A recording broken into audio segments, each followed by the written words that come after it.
Jay has a lovely long history in the Australian game dev scene at Irrational and then at 2K. His current company, Iron Helmet, just released tunes, right? Yeah. I won't get all these right.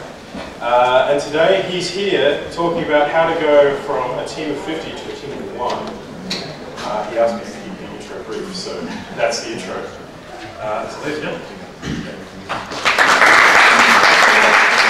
Before I get started and ask everyone to come right to the front, I'd much rather my talk was a bit more of a discussion rather than a lecture for an hour. There's no way I'm going to be able to stand up here and dictate to you guys for an hour. So my talk's actually really short, so I want to have a bit of a discussion. Free phone, white phone. You ever want a phone again?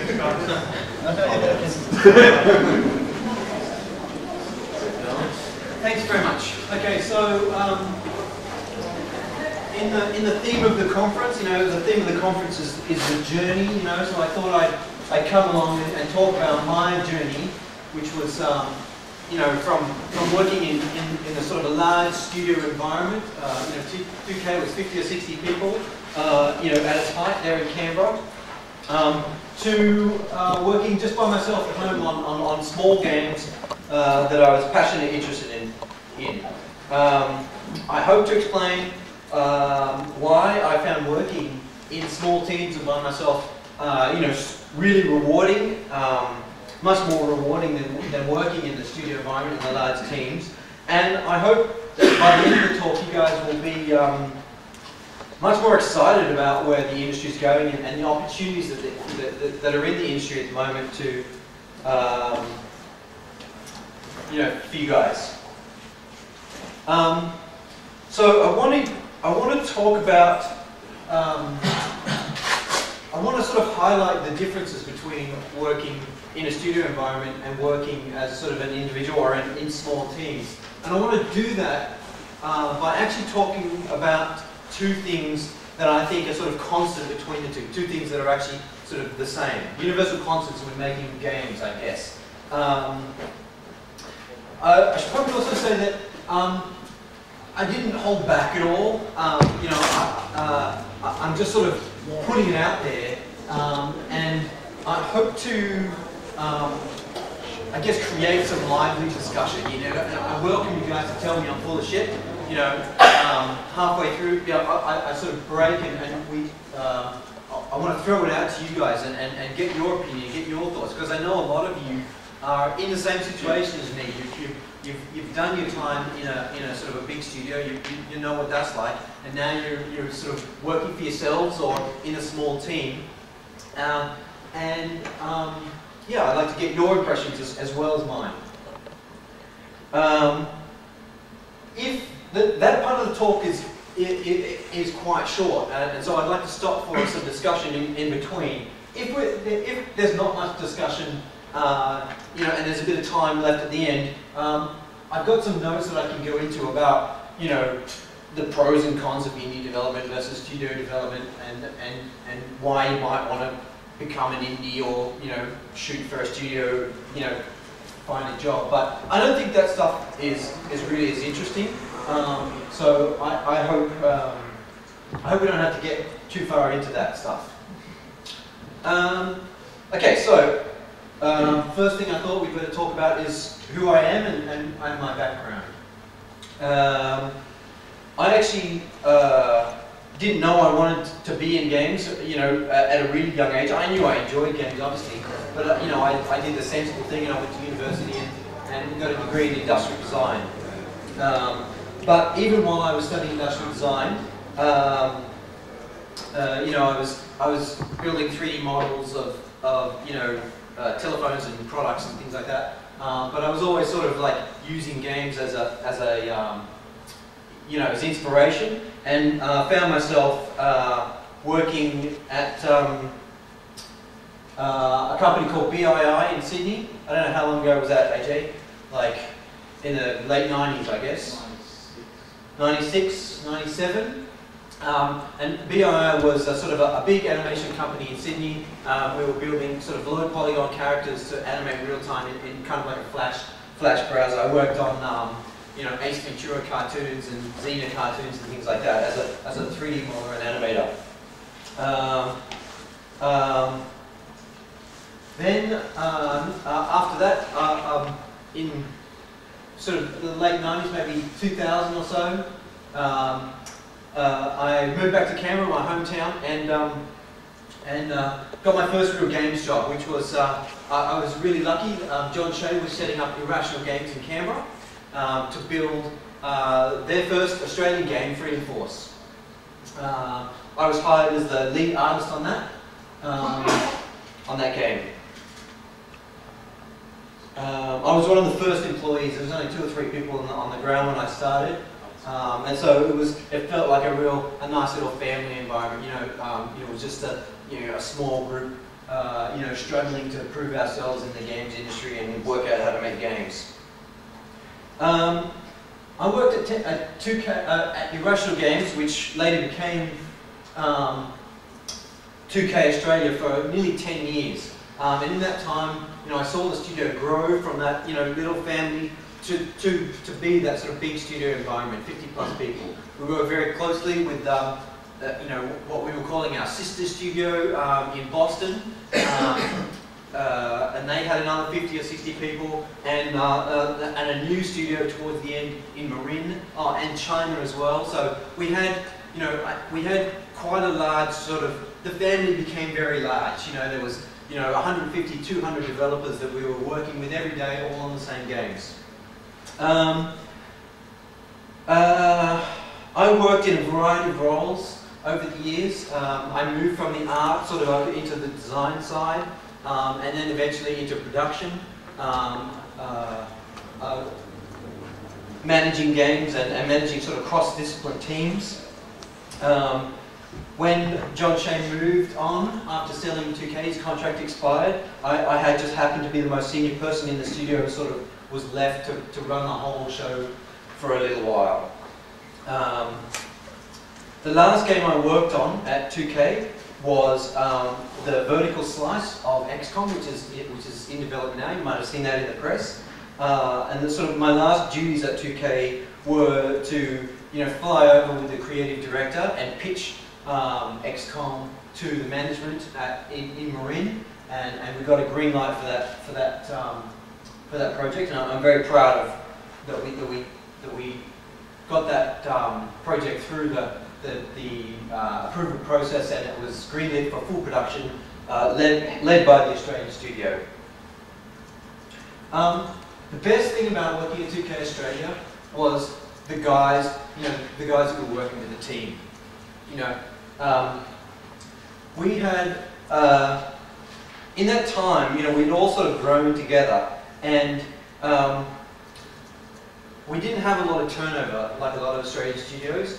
A lot of the guys at 2K had been there from the very beginning, like I had. So I worked with these guys, for nearly 10 years, and we all knew each other really well. We knew what we were doing, and I felt that we were really, the ball was rolling really smoothly, I guess.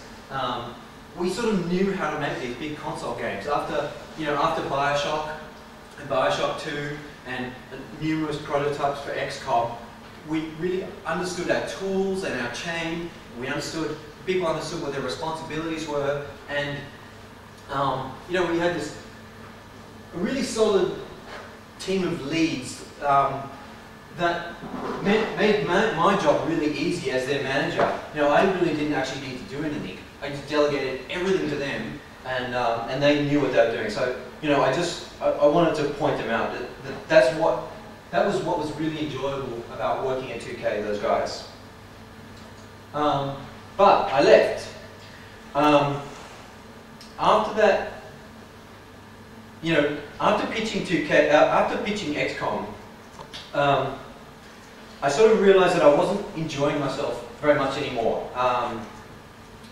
I was a bit burnt out, and I was grumpy all the time. It was my job to be pretty much constantly fighting with upper management, in the head office about studio issues and staffing issues, and that's how they wanted it. That's how they sort of structured the studio. It's the squeaky wheel gets the grease sort of management style. But I wasn't enjoying it. It wasn't games development as far as I'm concerned. The other thing that was kind of was that Xcom was going to be an epic game. It was going to be bigger than anything we built before, bigger than Bioshock, bigger than Bioshock 2. It was going to be at least 2 years of development. It was going to be built in multiple studios, 4 or 5 studios across the world. In China and Marin, and with outsourcers here and there. There was going to be well over 100 people working on it at any one time, and I wasn't up for it. I wasn't 100% super passionate about it anymore, like I used to be in the old days. And it occurred to me that there were, a lot of people these people I considered, family in the studio who did care a lot about this game, more than I did. And their careers and the success of the game, they needed a manager and they needed a lead that was 110%, that was there for it. So, I decided to step back and let one of the other leads have a crack at running the studio, and, I took a break. What's the next slide? The plan. So I had this crazy plan that what I enjoyed most at 2K was actually just going back to my roots a little bit and building environments, building levels in Unreal. I really love it. I think Unreal Engine is a great engine. It makes building good-looking environments really easy, and it's a pleasure to work with. And so I had this crazy idea that I was going to set up a little, either be a freelance, level designer, level builder. There were so many studios around the world, working with Unreal now.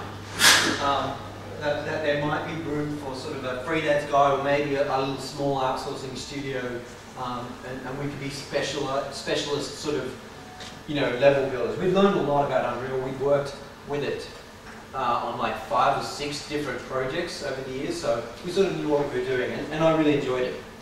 But I had a little side project that I wanted to get out of the way first. I thought, before I get stuck into that, I'll take a few months off and build a little web game. I've been playing around with web technologies over the years, just keeping an eye on where it's going, and because I sort of knew, I've been following it, and I knew sort of web games were, this is 2 years ago now, I knew they were starting to grow, and I was interested in what was going on in Facebook, so I thought I'd just sort of play around and see how it, what I could do. I sort of, I'm a bit of an old nerd, I like my strategy games and my board games, and so I wanted to build a very simple strategy game, but I wanted to, I really enjoyed a couple of board games, one of them in particular called Diplomacy, which was very simple strategy rules, but the game is really all about negotiating with the other players and working out who's on your, getting help from the other players and building and breaking alliances, basically. So I wanted to build sort of a web strategy game that took the principles of diplomacy and sort of combined it with a a very simple 4X space strategy game. So what I built this game called Neptune's Pride. It was a slow real-time game that plays out over several weeks, actually. You can log in any time of the day and night and sort of move your fleets around and capture stars. But the mechanics are super simple. All you have to, but the real gameplay is in chatting to the other players and negotiating with them and working out who's on your side and who's going to back you up when you go to war, and who's going to, and if you leave your border, can you really trust your allies to leave your border empty, or do you have to keep some reserves? And that's what creates the tension in the game. So I played games like this before on the web, but I sort of, they sort of had clunky interfaces, and there was a few features I wanted to add and change. So it was just sort of like I wasn't thinking of it as a business when I wrote it. It was just a game that I wanted to play.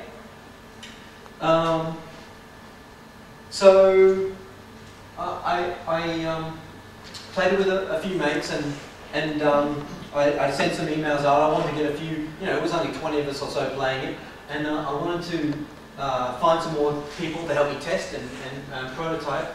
So I contacted some press people to try and round up some more beta testers, and I think I got really lucky in that I found some press people who had also sort of played those games, like Diplomacy, and they sort of really understood what I was trying to do, and they played some nice, long, epic games, and they really enjoyed themselves. They totally understood what I was trying to do, and they were really into the spirit of it, and they were really open, and they saw past the bugs and the clunky, some clunky interfaces and things like that. This is my first project as a programmer. I come from an art background too, so I think I was really lucky to for those guys to just get it. They just understood it. Anyway, long story short, they wrote some really great press. PC Gamer UK said it was Web Game of the Year in 2010, and even Edge magazine said Neptune's Pride, or they awarded it runner-up to Indie Game of the Year. So, Super Meat Boy in Minecraft, beat me up, but there's no way, I don't know how I can, be associated with that, that company. Those games are really awesome. So, I was super proud of those two achievements. I entered in IGF as well, and I did get an honourable mention, which I'm also pretty proud of. I didn't think I'd do anything on the IGF because, it's a game that takes 2 or 3 weeks to play. It's not a little flash game you can sort of sit there and play out. So I didn't really think the judges would get a chance to even look at it. Since then, I never got back to my my Unreal level building. I've sort of just been enjoying myself building these little web games. I've been messing around with the formula, trying different game mechanics, messing around with different aspects of player diplomacy. Some people found Neptune's quite too intimidating, so I made a game called Blood of the Immortals that was primarily cooperative in nature. I wanted to see if people would find that a bit more appealing. I'm halfway through another game now, Jupiter's Folly, which is sort of combines the two, but it has some trading card game mechanics. So I'm just exploring different things and thinking about different revenue models, and I'm not really taking it super seriously as a business just yet. I'm still sort of exploring. I'm refining what I wrote in my notes. I'm refining a set of mechanics and getting to know my tools and technology a bit better. I'm still sort of learning Flash. I'm still sort of learning, Google App Engine, which is what it's hosted on, and understanding the database, and also getting to know how much these games cost to run, and what kind of money I would need to make if I were to start pumping some serious money into it. What kind of technology I would need. They're not huge compared to a Facebook game. I probably only got 10,000 daily active users or so, but it's certainly enough, I think, for a single developer. I think to get a feel for what's going to be needed as I do start to expand up to a sort of a Facebook-style game where they have millions of daily active users. So just recently, my exciting news is that Screen Australia has, I won a Digital Ignition grant, and so I'm going to take that money and improve on everything I've learned so far in a new version of Neptune's Pride. Lots of exciting new features, I plan on taking everything I've learned over the last few months in this Digital Ignition grant. I think is going to be my opportunity to take everything very seriously and plow some serious investment in for myself and see if I can turn it into a real business. Yeah, so 10 years in 2K, big studio environment, and 2 years as a sort of a small independent. Mostly working with myself, a few contractors, and a few sort of side projects with 4 or 5 people. And I just wanted to sort of compare and contrast those two things together. Yeah, so I said I was going to talk about the two universal constants, the two things that I think are the same. And I think the two most important differences in studio and indie development are best highlighted by looking at these two constants, right? And, okay, so the first one is that in both situations, there'll be lots of hard work and lots of crunch time. You know, you're always going to be super passionate about your game. You know, no matter whether you're working in a big studio or just by yourself, there's always more to do. You'll always be in a rush. The games will never be finished.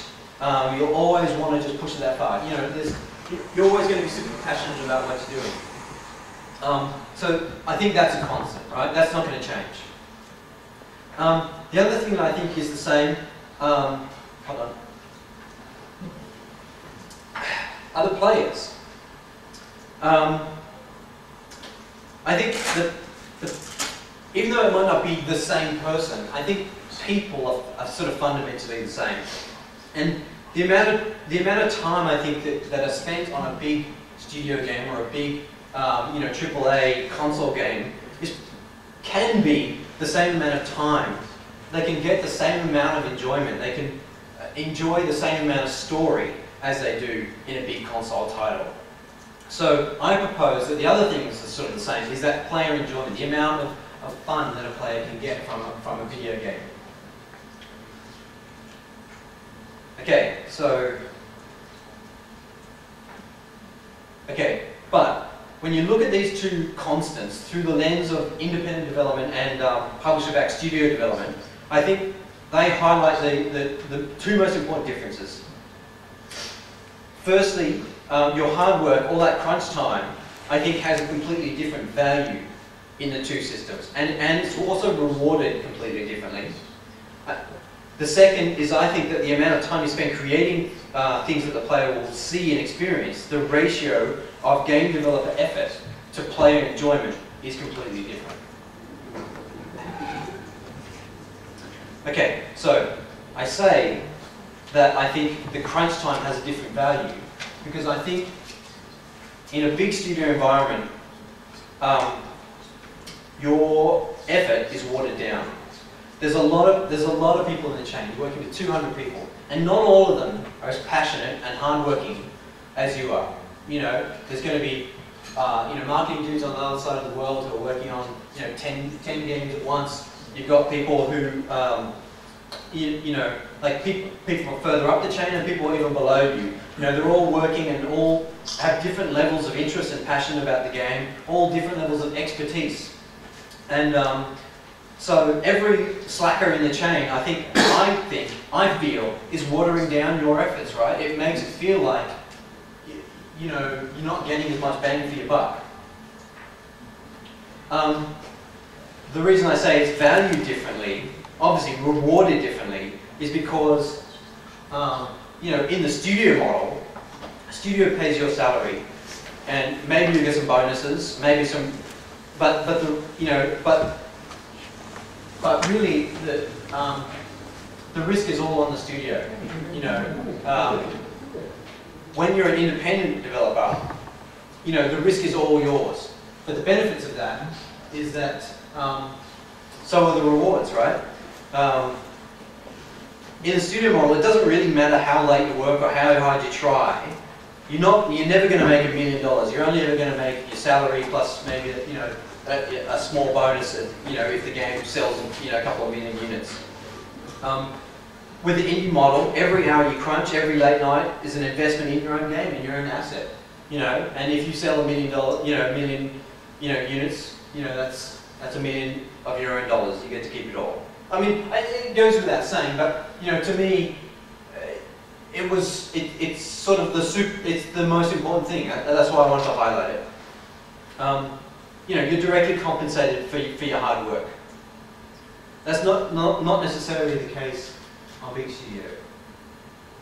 Okay, and so to the second point, I think you'll make a lot more game for your effort. So point 2, the ratio of game development effort to the player enjoyment. We're in the business, right?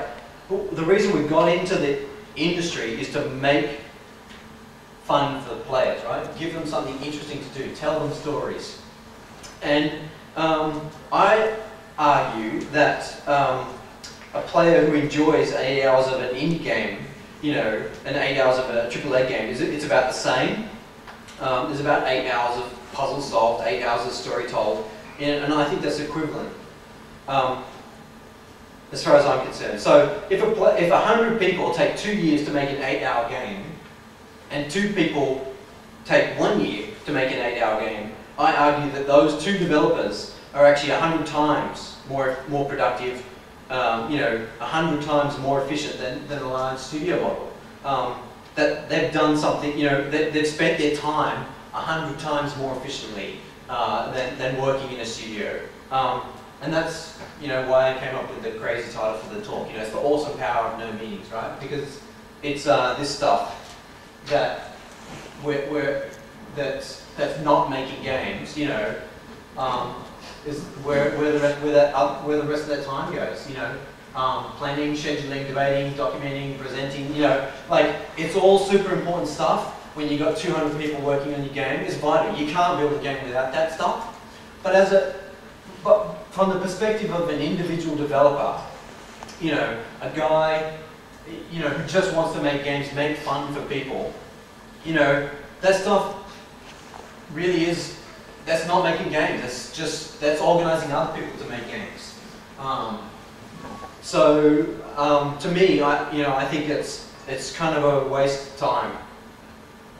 It feels like a waste of time now that I've been doing an indie, you know, being an indie, and I can see, you know, how much more efficient and how much more I make games now, you know, compared to when I was in the studio model. What did I say? So yeah, I guess I found that I don't want to spend my time doing that anymore. You know, that's why I'm passionate about indies. You know, I want to make games. I don't want to spend my time in the Bioshock database or in Microsoft Project doing schedules that I'm going to throw out 3 weeks later anyway, you know. And yeah, so I want to hear at this point, like, what you guys think. You know, I know a lot of you are in the same situation. Have any of you got similar stories or, you know, working as indies and feeling a lot more productive? Yeah, I found like when we grew from like 3 to 5, when it was just a core 3, the documentation wasn't important, we just talked amongst ourselves, but even just crossing up to 5, suddenly documentation starts to become more important, and you know, sort of filtering discussion a little bit in terms of that, so it's sort of interesting where the threshold lies, when that stuff starts becoming critical. I think it's probably an exponential growth. You know, I think when you're a single developer sitting there by yourself, you don't need to document anything, right? You don't never need to write yourself an email. And you just add 1 developer, you know, you got twice as much. You know, so I think it grows really quick. Yeah, I agree from 1 to 2. Yep, that's a big change. Yeah, that increases the workload, and you know, we started off with very little written communication, and that failed on a couple of points. So we got my papers documenting key points. You can also suggest that if you're working for someone, even if you're just 1 developer, documenting will save your ass. So yeah, I mean, like, if the paycheck's coming from someone else, you need to cover that, just in case something goes wrong. It's such a good point. I come from a big corporate background, completely in the industry, and absolutely a very big part of corporate life is making sure your ass is covered before you do anything. Like, if you're going to have a meeting, don't have it with 3 people, have it with 20 people, so that you can share the blame and you can go down. I mean, Jay, you talked about going down from 50 down to 1. What about the reverse? What if we want to go from 3 to 5 with the consultations? How is that? Well, you know, I guess, you know, the moral of the story is be prepared to do a lot more of that stuff, right? You know, you will do less, you know, what I call game development. You know, you'll do a lot more sitting in a room talking about what features you might want to implement, you know, and you know, one of those new guys is going to have a different opinion and and he's going to want to share that opinion with you. So, you know, you have to listen, you know, and then when you grow from 5 to 10, it's going to be even more, and then when you're 50, you know. Then you go back down to 1. Yeah. Yeah. So can you avoid all that through delegating tasks? Like just having... Not really. I mean, not really, because you know, those people need to go to your, you need to talk to them, and then those people need to go talk to your team. I mean, you could probably avoid a little bit of it by, you know, if you were 5 people, just saying like, this is your area, this is my area, but are you really going to build a good game, do you think? You know, like, with this guy off just doing what he's doing. I think you do need to talk when you're in a team. I mean, that's, you know, that's vital. One of you guys? The strange thing is that you start off doing what you love and then you end up managing other people who are doing what you love.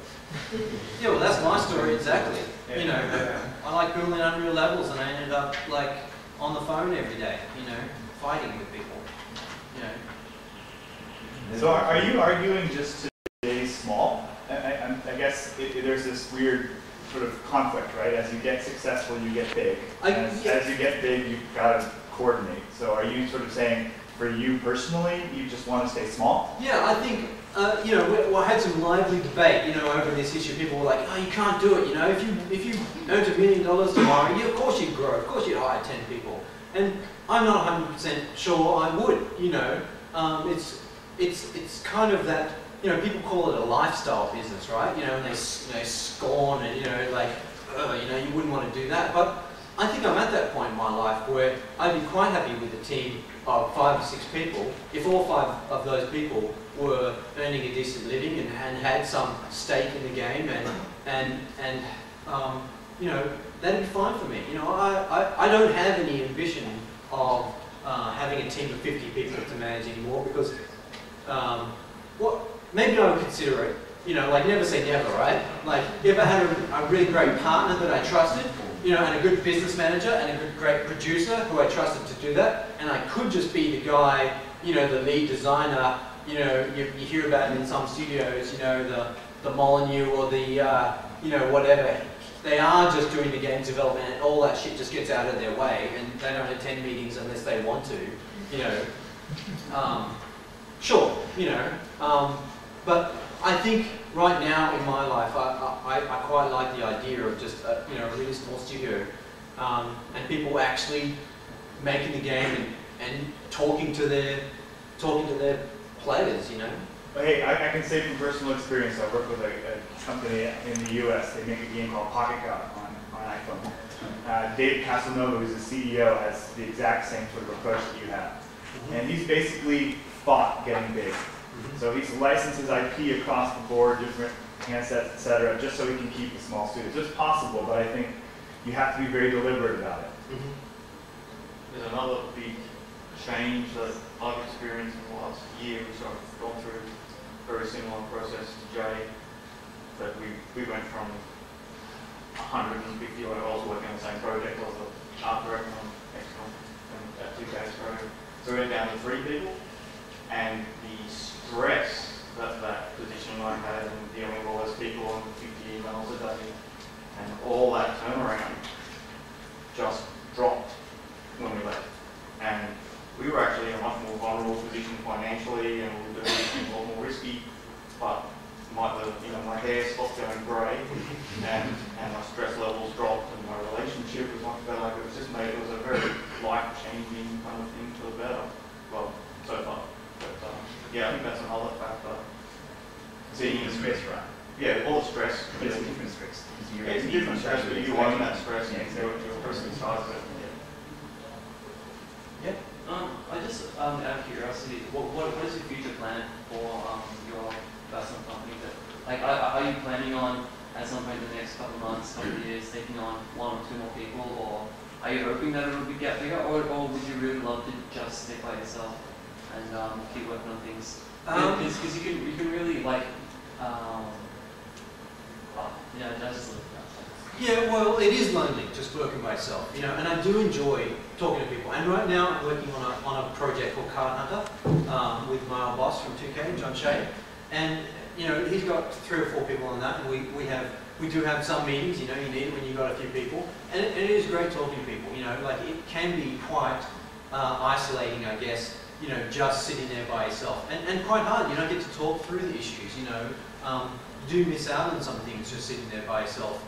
You know, and make mistakes that, you know, having some good partners would help avoid. So, I think in an ideal world, I'd have, a couple of partners or a couple of employees or whatever. I also want to do it in a sort of sustainable way. I'm not really interested in going and taking a loan so I can pay some staff. I want to grow the games so that they're paying enough for me at the moment. Once they're big enough to pay for someone else, that's when I'll bring someone else on. So, yeah.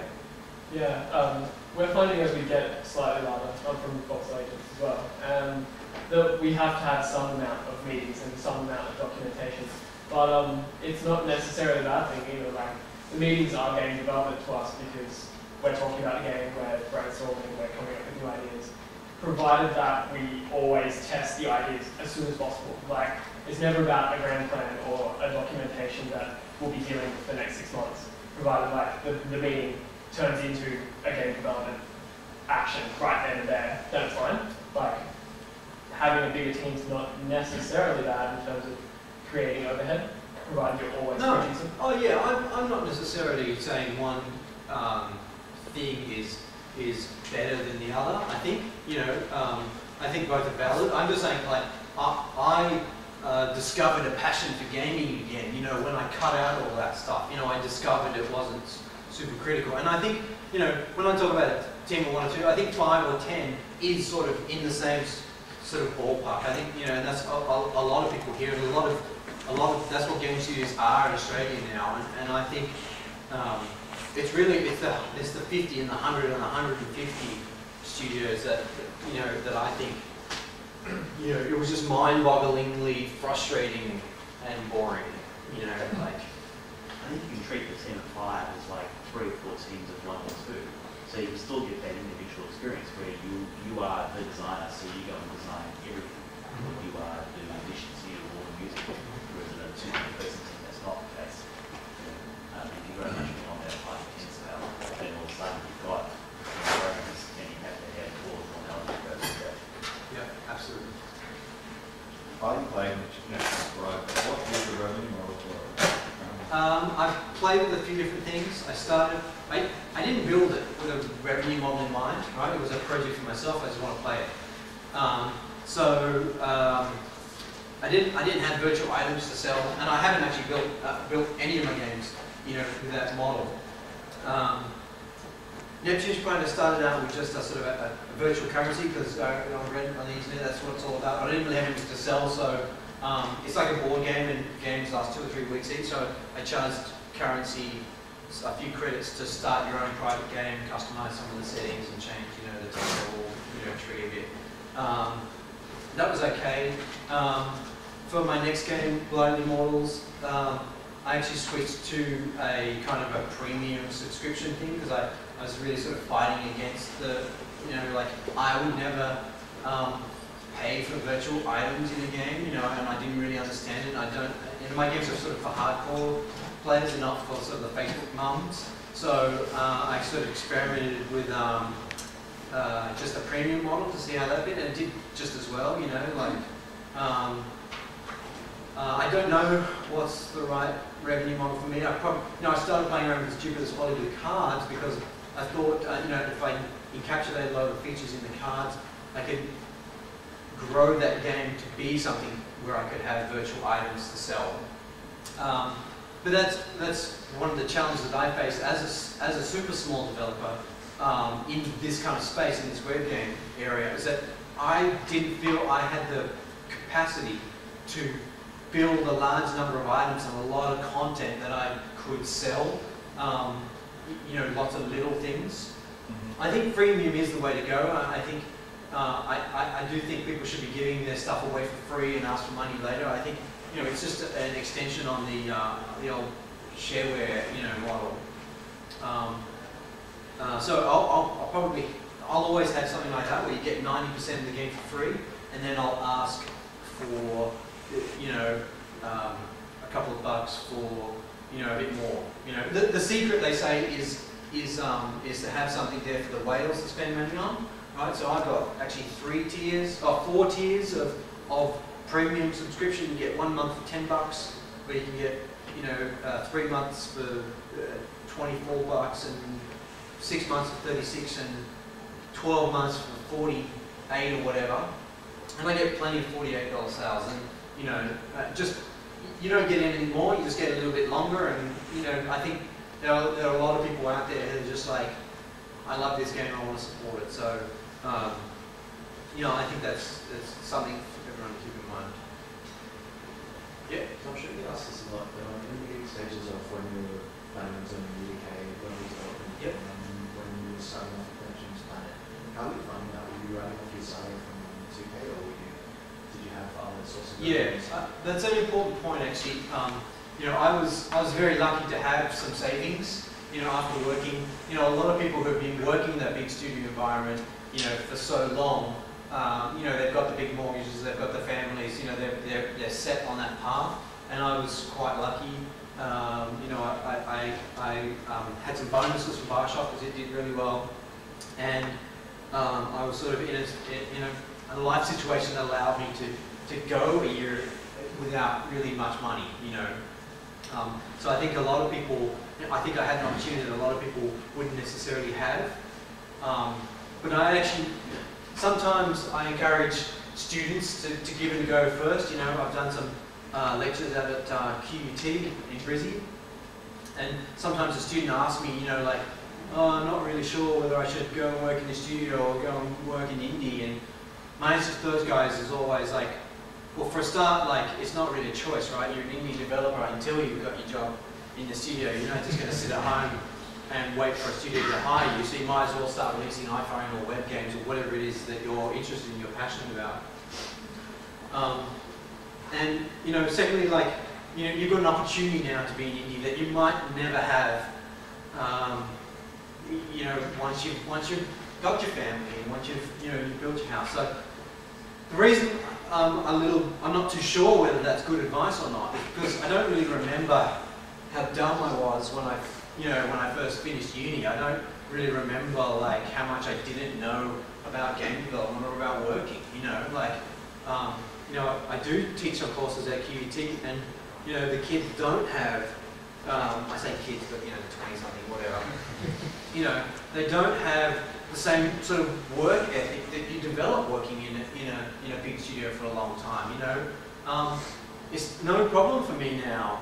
You know, after working 10 years, you know, I get up at 7 o'clock in the morning, I sit down at my computer and, you know, I write code and have an hour lunch break and I come back and work till 6, you know.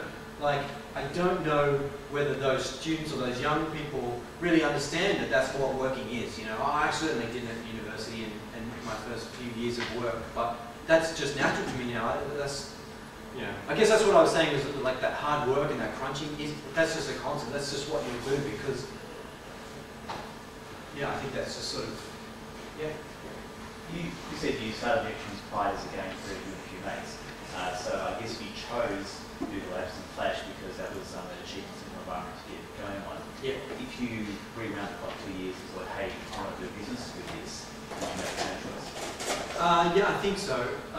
There are more technical decisions rather than economic decisions. You know, I've been really happy with Google App Engine. You know, from a technical side, because I'm not a technical person necessarily, and so I don't know if any of you guys know App Engine, but it's sort of Google's platform as a service. It's kind of like Amazon AWS, but they don't just dump you a Linux box that you have to install your web server on. It's quite a controlled environment, and they make sort of your web application quite easy to write, and they have APIs for, you know, easily sending email and serving, you know, large files and stuff like that. So I probably would still choose App Engine for server stuff because I just don't want to manage that. You know, especially as a small developer, you know, I don't have the capabilities of doing it. You know, it's a whole bunch of extra stuff to learn. Yeah, that's commodity stuff.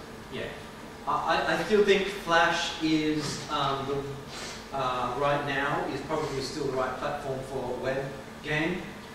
Everyone's talking about JavaScript and HTML5 and what that brings, but I don't think it's there just yet. But as I go to build Neptune's Pride 2, you know, even now I'm debating, you know, it's a really hard debate actually of whether to stick with Flash or whether to try and then export it to a whole bunch of native platforms. Yeah. So Flash is about, you know, Adobe is about big negative signal. Yeah, that's right. Just this week. So I don't know. Like when I started Neptune's Pride, actually, you know, we'd seen the iPad, but no one knew that it wasn't going to run Flash, right? So I was expecting, you know, the interface for Neptune's Pride is designed for the iPhone and designed for the iPad, and it wasn't until after, you know, I was already done, you know, that Jobs came out and said, you know, like we're not going to have Flash on this platform. So. Yeah, I don't know. I have to think seriously about that, you know, and do some experiments and to see how easy it is to, you know, ship an air runtime in a native app in Flash. Do any of you guys have any experience in that?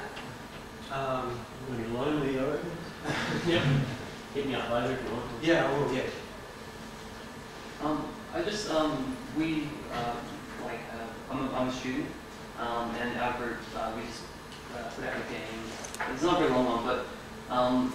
We use Unity for the game as the engine, which has web, like it has a web plugin or whatever, and you can build for iPhone, iPad, whatever. But it's a 2D game, so everything is like a lock-off perspective, and we use Flash for most of our art. We use Flash to animate the character and put that on a sprite sheet, and that's just on a polygon plane that is attached to a collision box pretty much. So you can do stuff like that. You can do your art in Flash and then take it to a different game engine, be it Unity or Game Builder, anything you want. It's not a difficult task to build correctly. So that's one way that you could probably get a Flash game to work on an iPhone or an iPad piece. They all run. Yeah, my games aren't very heavy on the graphics. You know, when I say Flash, I don't actually use any animation. I just use my games look a little bit like a spreadsheet. You know. So yeah, I mean, thanks though, it's interesting. Yep. So you still do all your marketing and user support and all that, you still do it yourself? Yep. So what percentage of time, like, are you developing versus handling those parts of the business, do you reckon? I don't do a lot of the other stuff. You know, the games, I haven't spent a lot of money on marketing at the moment. So I've been trying to get the game's formula, trying to get the sort of the, what do you call it, the conversion ratio high enough to make it worthwhile actually spending that money on advertising. It's not quite there yet. So I don't actually spend a lot of time marketing. Because I don't have a lot of players, I also don't have a lot of you know, customer support. Probably 5 or 6 emails a day, and you know, a lot of them it's just a quick, you know, try different browser or you know, like you fob them off with you know, warm email pretty easily. You know, if anything, the good thing about being an indie developer, right, is if anything actually seriously goes wrong, I can just give them a bunch of premium time, give them a bunch of, you know, give them free stuff. It doesn't actually cost me anything. It's just like, you know, and that makes people super happy. You know, like, you know, if something happened on PayPal and the thing didn't come through, I make sure I give them 2 or 3 times, you know, the value of what they're actually trying to pay for, and you know, it keeps them pretty happy. I don't spend a lot of time on that. Pretty straightforward. Yep. The new version of Neptune is did you just come up with the new features yourself, or do you have using community data, or what? Well, Neptune's Pride, okay, I sort of explained it before, it's like this spreadsheet, right? It's, you know, a whole bunch of little stars. Sorry, I should play it, sorry. No, that's fine. Like, you have a bunch of little fleets and you move around, capture territories, and the game is really about communicating with other players, right? And it's super dry, you know, it's really, you know, you sort of have to look at the screen and understand what's going on. It's got what we call an emergent narrative, right? Like, that's what's cool about the game. Like, when this guy backstabs this guy, you know, after being in the lines for half the game, this cool dramatic event happens, you know, and everyone's like, woohoo, you know, that guy backs, you know, the game has changed, right? But you sort of have to be paying attention to see that, to understand what's going on. Like, oh, look, you know, he's building up this really big army on this territory. What's he going to do with it? And then when it launches, the battle happens, and it's an exciting moment, you know, because it's exciting because, you know, you've been watching it for 2 or 3 days, you know, build up, and you start to feel invested in this game, and 10 minutes, all right? And so it's got this kind of like, there is emergent narrative there. It is exciting, there is tension. But you sort of have to be paying attention. And what I pitched to Screen Australia is that I write some algorithms to try and detect those large, exciting, interesting things and throw them in the other players' spaces, make them a little bit more interesting, bring that emergent narrative out to the foreground a little bit more and try and allow players to enjoy it who maybe on the other side of the map they can't see it and sort of really emphasise that. You know, Screen Australia is all about sort of the narrative and telling stories and stuff like that. And I'm really interested in emergent narrative. I'm not really into stories and cutscenes and things like that. So I want to have an experiment with teasing out these sort of dynamic events that just occur in the game, as a result of players' actions, and dramatising them, I guess. Making them more exciting, making players understand why they're significant and why they're interesting and why they're important. So that's sort of my plan. And I hope that will actually make the game a little bit more mainstream, a little bit less nerdy. I hope that the Facebook mums can, see what's going on and understand why that big fleet is scary and exciting and why this guy techs up to level 10 in weapons, why that makes a difference and why you should be worried. They don't sound like things that Facebook mums would. Well, maybe, who knows what they're into these days. Yep.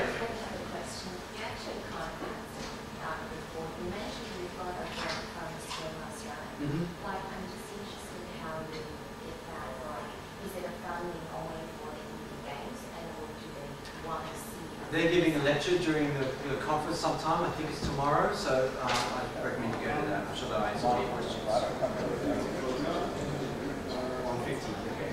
Yep.